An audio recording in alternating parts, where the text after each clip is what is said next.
Hello and welcome to the Event Bestie, the show that unlocks the magic of event planning by taking you behind and before the scenes. I'm your host, Tanya Hales. In today's episode, we are going to break down the Netflix documentary Fyre, the greatest party that never happened, about the infamous Fyre Festival. Now, as an event planner, I of course watched it when it first dropped, but decided let's do a deeper dive for the sake of this podcast. Let's get into it. Act 1, the timeline. The Web Summit was the first event to put Ja Rule and Billy McFarland onto a stage. This type of validation from a major media/event is why it is very important to vet your speakers. But it was the first of many entities to give validation to this pair of people. Googling Billy would have revealed his very first scam. But unfortunately, the event planners who put him on the stage were probably a little bit blinded by the celebrity factor and decided to go with it. You cannot let yourself get sucked into the shiny orbit of A-list celebrities. Ironically, the premise for the event, promoting an app to book talent, which was originally going to be for industry pros, had they stuck with that idea, would have been great. As we know, a lot of times people throw an event for a specific purpose, whether it's to raise money, raise awareness for a nonprofit organization, or from a business standpoint, it is to sell a product or service. This particular app, had it come to fruition, would have made a lot of lives easier for event and industry professionals. Would have been able to open it up and say, I want to book Ja Rule, instead of finding who his manager is and who his representative is. And sometimes it depends on the level. He might have a different agent for movies than he does for music. Putting that all together in one space would have been amazing. And having an event to promote that app would have been a really smart choice. The problem is that's not what it ended up being. But we'll get to that later, of course. The fact that the pilot, a self-taught pilot, was the first to put together a floor plan or a site map is insane, considering that at that point, the event was already sold out. And asking questions, aka not being an enabler, equaled fired. As I went through the movie, one of the smartest things that Andy King, and again, we'll get to him later, had said was design and fundraising should start 12 months out. And they started 6 to 8 weeks out. If you recall in episode 1 of the Event Bestie, the whole thing about time or money, all the money in the world does not give you more time. Even if they had hired 300 people to work around the clock, they would not have made their goal. It just was not going to be possible. Especially since 45 days out, they found out that they had booked the festival during the busiest and biggest weekend of the year on the island, the National Regatta. So inventory for everything was low. We're talking car rentals, hotels, and it's not just the things that general people see and the general public see. Behind the scenes, you have to think, for all these people coming into hotels and going out to restaurants, food is being ordered, staffing is being done, rentals are being placed, shipments are being made and received, things coming from other countries, which means, of course, being cleared through customs. Are they coming by boat? Are they coming by plane? All these things would have impacted their success anyways on a good day and a well-planned event. But you have a, pardon my French, shit show planned on top of a national, regular, seasoned event, and it was just never going to work out to anybody's advantage. 17 days out, they decide to launch wristbands to raise more money, because of course they've been squandering it this whole entire time, and managed to raise $800,000 in a few days. But we're forgetting that we are on an island that has spotty Wi-Fi, and needing a tool that requires good Wi-Fi, and again, not taking place during a weekend in which there's already a ton of tourists around using Wi-Fi. You see how none of these things were good ideas? Because you're not thinking through the logistics. Everything from this event from start to finish was just rooted in one person's need for money, for their own ego. 16 days out, 350 people do not have any housing. They're blatantly lying to investors. But Billy was staying positive. You can't see me, but I'm rolling my eyes. Andy watched Billy cancel a $6 million catering contract and expected Andy to come up with a plan to feed 6,000 people in 2 weeks. Now, again, if you had $3 million to feed 6,000 people in 2 weeks, you might say, Tanya, that's a decent enough budget, time or money. They had the time and they had the money. But do you? Maybe in New York, maybe in California, maybe where there's infrastructure, there's warehouses, there's farms, you can circumvent a whole bunch of things. Where is the food coming from? Is it coming from neighboring islands? Do you have to pay a fee to get it there? What is the food safety? Where is all this going? Refrigeration, just all these things that you have to think about. You can't just say, well, we're going to feed 6,000 people in 2 weeks. Here's the money. Even if that was the case, you don't have the time to figure out the logistics of all of that. And Andy, who is a veteran in the event industry, 30 plus years at that point, should have known better. We'll get to all of that later. Now we're getting closer and closer to the event.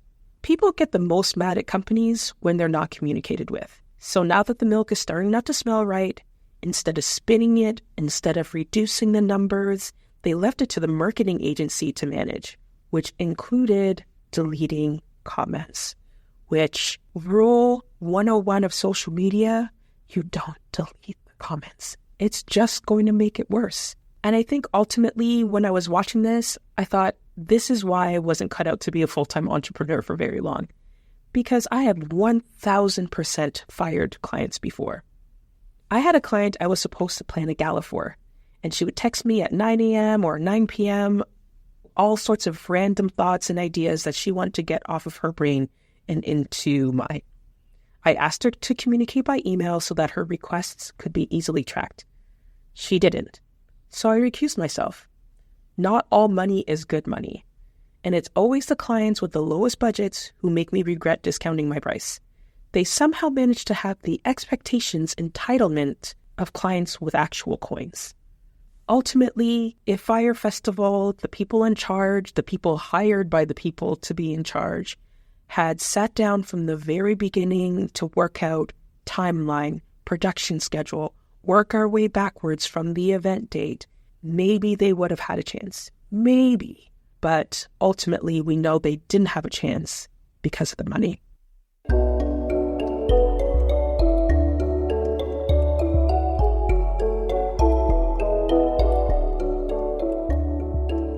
Act 2, the money. So now we know, of course, looking back and retroactively and watching these documentaries, that the money that came in wasn't going where it was supposed to be. It wasn't going towards hiring people and who were responsible for building things and actually ordering things, like the beds and the tents and the scaffolding and all those things. We know that. But let's go backwards. Through this documentary, there were so many opportunities for people to ask questions, and no one asked any questions. My first note on the money front, in all caps, how much did that commercial cost? That was probably the best, well-produced thing that this entire Fyre thing, entity, company put together. And even someone said it in the documentary saying, Fyre Fest did happen. It was actually the commercial. It just, unfortunately, was for 60 people instead of 6,000 who paid to experience exactly what that commercial denoted. I remember one of the quotes from Ja Rule, you can't pay for that kind of press. But you did? Kendall Jenner was paid $250,000 for that one orange square post. So you did pay for that press. Maybe you didn't go and hire an actual PR company. I mean, it ultimately did, but that just goes to show that he's not thinking clearly and making sense and understanding you did pay for that press. That's exactly what you paid for. And of course, the whole point of paying Kendall Jenner was so that other media entities that you can't buy your way into were going to be able to pick it up and promote it. And now your one post has ballooned outside of Instagram. December 12th was launch day, and within 48 hours, they had 95% of their tickets sold. And why I decided to write that point down is because this is why people believe an Instagram post is going to translate to sales. We see it all the time. Hey, sometimes even in my own nonprofit organization, we get really, okay, we posted it on socials. That means they're going to come, right? That is literally not how sales go. Posting on Instagram does not translate into sales. Having a sales strategy translates into sales. Unfortunately, this was early era influencers. And of course, Fyre Festival had a trickle-down effect onto a lot of different things. But now it has set up this expectation that posting on IG, whether it is a celebrity or high-profile guest or the speaker or whomever, is going to translate to sales. And unfortunately, that is just not the case, especially in 2024, where everyone is fighting for everyone's eyeballs, everyone's attention, and more importantly, everyone's wallets. 45 days out, the production company was contacted to put together the first budget. The first budget.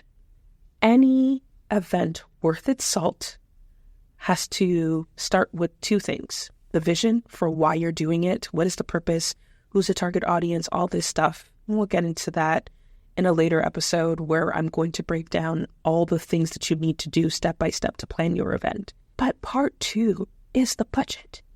You have to say, okay, this is how much money we're going to have on sponsors, or this is how much we've already secured. This is how much we're going to charge. This is how much revenue we're expecting. Planning company, production company, marketing company, they send their proposals. You put that into the budget. Travel, hotels, car rentals, per diem for your staff. All of these things get fed into this budget. The budget is a living, breathing document. You go back to it frequently. You have to make updates on a regular basis. When a sponsor drops out or if they decide to increase, you sell less tickets, you sell more tickets. Everything gets fed into that document. And the fact that 45 days out, they hadn't had one of those, this thing was doomed from the start. It just was. I would pay big money, and when I say big money, I really mean little money, to see what exactly that first budget actually was. I know they kind of scrolled through it really fast and showed at the very end $38 million.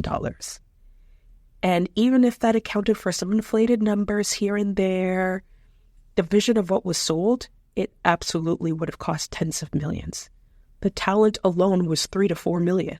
So of course it was going to cost that much money. And the crazy part is, if you look at how much money was brought in from investors and sponsors and X, Y, and Z sources, he was pretty close. He had that money. The problem is, he didn't want to spend it where it was supposed to be spent. He decided to spend it on himself.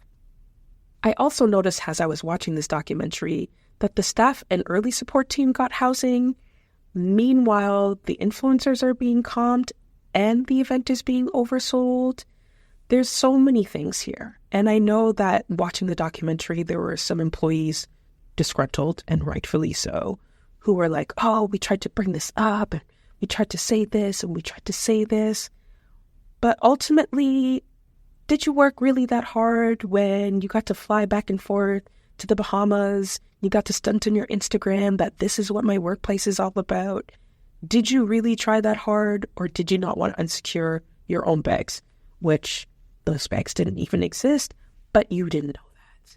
And so I'm always in awe as I was watching this that there was just so many people along the way who did not ask the right questions and ultimately make the right decisions, not necessarily just for the event, but for themselves. So, of course, the viral moment comes along.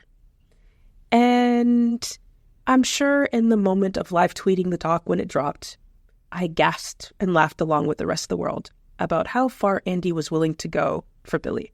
But rewatching it, I wish I hadn't. Andy named the customs commissioner by name in a potential sexual bribery. There's no regard for what doing so does to this man's name, job, reputation, or marriage. The population of Grand Exuma in 2022 was 7,200 people. That's literally less than how many people were supposed to attend this fake event. So it's really interesting to me that you are willing to go above and beyond. You make a name for yourself as a result of it. You turn yourself into a meme as a result of it. But ultimately, if you're the elder in this situation, you're the event professional in this situation, it should have been to you to say to Billy, no. No one told this kid no. And I don't understand why that was never a thing. And I mean, I have my suspicions and I have my theories on that. But ultimately, it's just so frustrating. The recklessness and arrogance to descend into a mostly Black populated island, dangle US dollars in front of a people whose economy relies on tourism is disgusting. Dropping the first guest arrivals at the restaurant without warning is another example of this. Then, of course, at the end, blaming infrastructure, aka the Black people, instead of their own greed.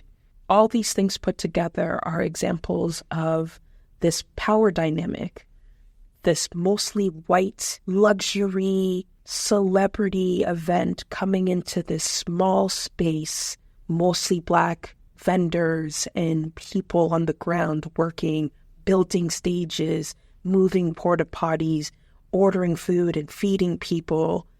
All of that really, I looked at this documentary and saw it with completely different eyes, especially since I had to pause and stop and take my notes. It took me like 4 hours to watch this 2.5-hour documentary as a result of that. The head contractor guy being left to deal with angry workers who hadn't been paid, that could have gone all the way left. People have been shot over worse, especially in America. So I think all of this, it's really easy to say, I don't feel bad for the people who bought this tickets. It was just a whole bunch of rich kids. But there's so many other people on the other side of that who were also taken advantage of, who lost a lot of money. And ultimately, for me, that's who I have my main sympathy for, is those people who did the work. They did the hard work, the hard labor, and they were also robbed.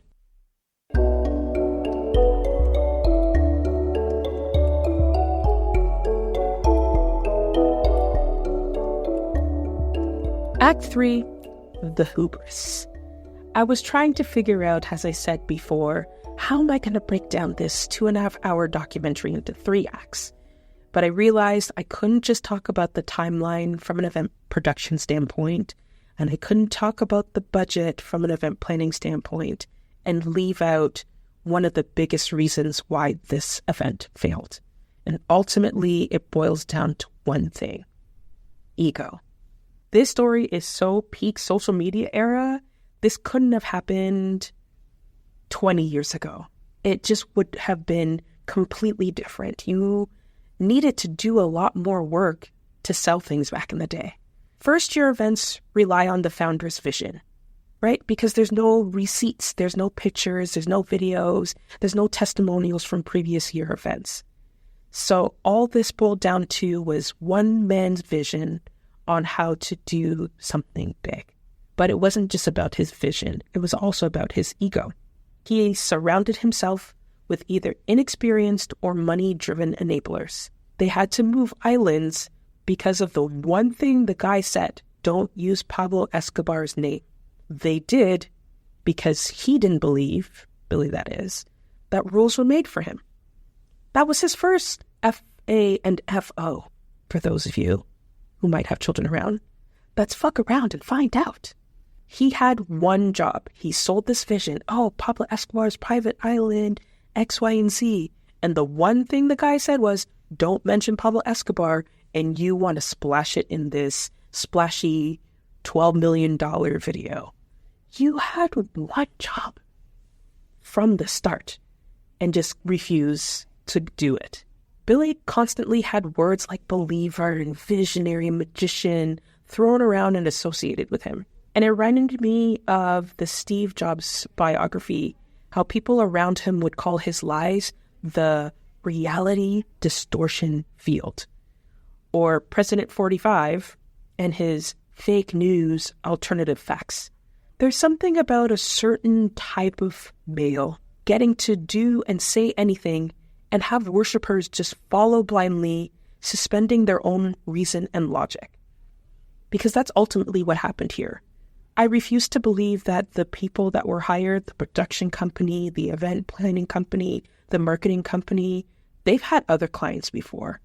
And I'm sure if other clients went to them and said, I want to have a concert at the top of the Eiffel Tower and my budget is $12, they would have been like, that's not a thing you can do. You can't legally do a concert at the top of the Eiffel Tower, much less one with that budget. But in this particular case, enough of a carrot was dangled that they're like, well, there's got to be some money, so I'm going to jump on this so that I can get paid and be associated with it. The coddling and the enabling was a huge part of the problem. Andy suggesting to Billy to change what was sold instead of coming clean or taking charge or walking away. That would have been a perfect time for Andy to say, let's get a PR company, a crisis communication company in to fix this. How can we spin this? If they had done that, I wouldn't have had any respect for them, but I might have had a teeny bit that they at least would have tried, but they didn't even do that. Billy going to Andy, calling him their big gay leader, and Andy letting himself be debased like that was definitely a choice. What exactly was it about Billy that was worth making himself a meme over and throwing away a 30-year career? One of the things that was interesting in this documentary was Andy bringing up Woodstock. And he said, no one remembers all the cars that were parked on the road for 3 days and all the other nightmares that happened. And it's funny, but it's also disingenuous. First of all, Woodstock was not marketed as a luxury event, nor were people charged as such. It was not held in the social media era, and it's playing a little bit of revisionist history. And there is a documentary, which we may review later on. Who knows? Who's to say? But there were a ton of course, tactical and logistical nightmare things with Woodstock. But the reasons are not the same. Or maybe they are. We'll see when I rewatch that one. Because I already watched it. You give me an event documentary, I will watch that. Ultimately, this whole thing devolved into the Lord of the Flies, with Billy being the Lord and the Flies being everybody else. And I sat back and watched it, as I said, through such a different lens of someone who's had to plan events, someone who's had to pull together a whole bunch of people, sometimes in a really short timeline. Y'all heard in episode 1 where I talked about having to do a funeral reception, and that ultimately is very timely and, very last minute. But I keep going back to all of this could have been prevented without that one particular person being involved. Fyre Festival has a concept is not a bad concept. It was who came up with the concept, who was enabled to continue up the charade of the concept, and ultimately you got what you got as a result of never saying no to this man.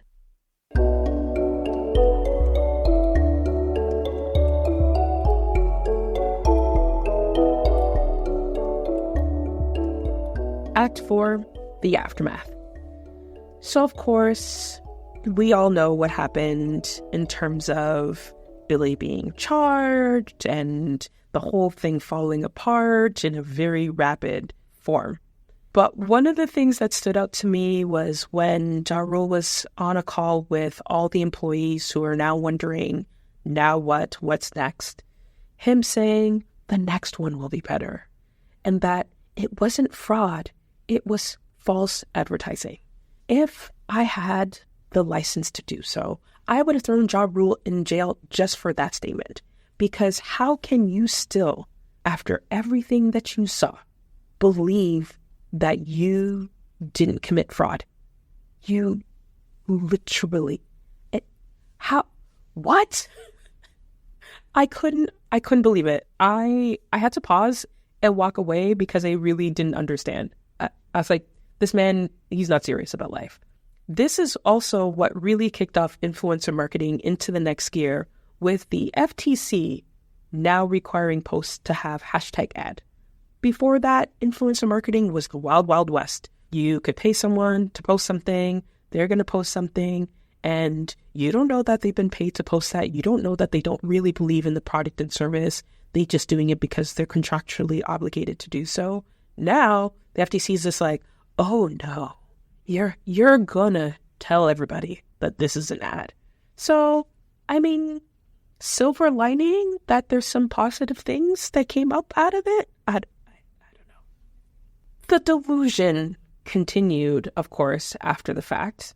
Someone posting $300,000 bail for him and allowing him to live in a penthouse. But the true, unmitigated call to hire a camera crew in which to chronicle his new crimes? Throw him under the jail at that point. Like, he's clearly not going to learn his lesson. He's embarrassed. He's going to disappear for 14 seconds, but he's going to resurrect. A person like that doesn't believe in hard work. A person like that is never going to believe that his time in jail wasn't a moment to really sit and reflect on his entire life. He is still being surrounded by people who are enabling him. Why that camera crew even said yes to me is insane. Like, are you kidding me? Because I know that homeboy didn't get paid for that camera work. Like, I know he didn't.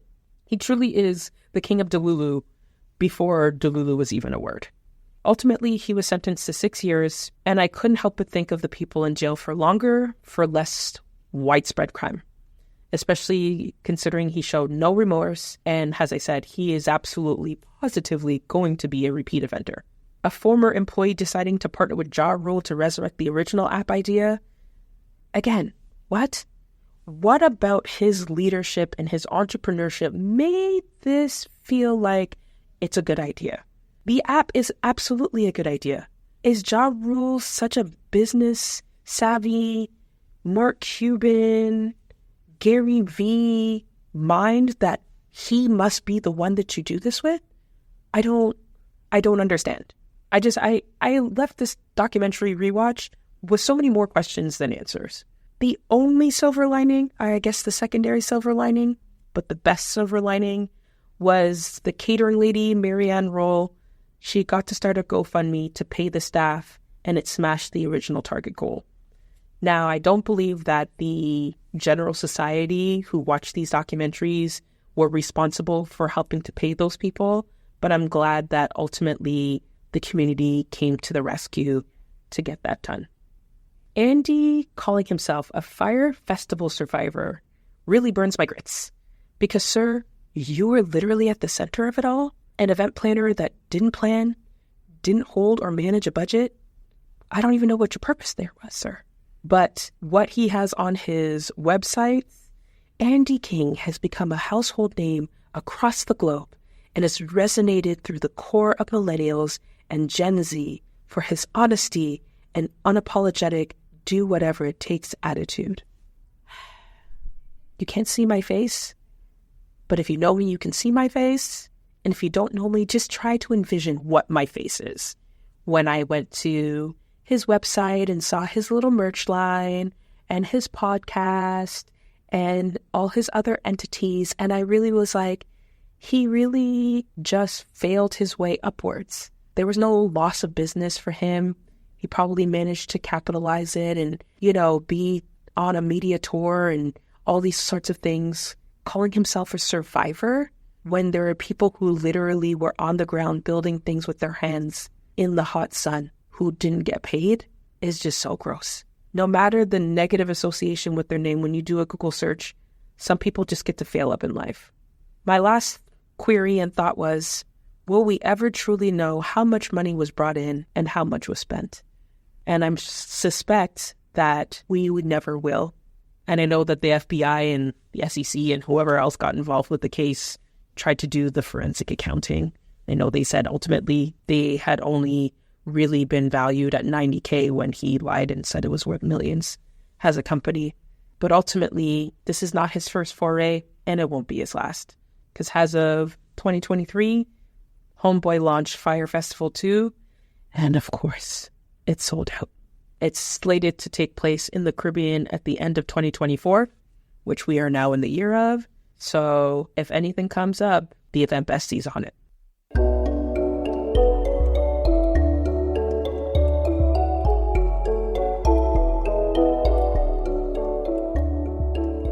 The summary and the takeaways.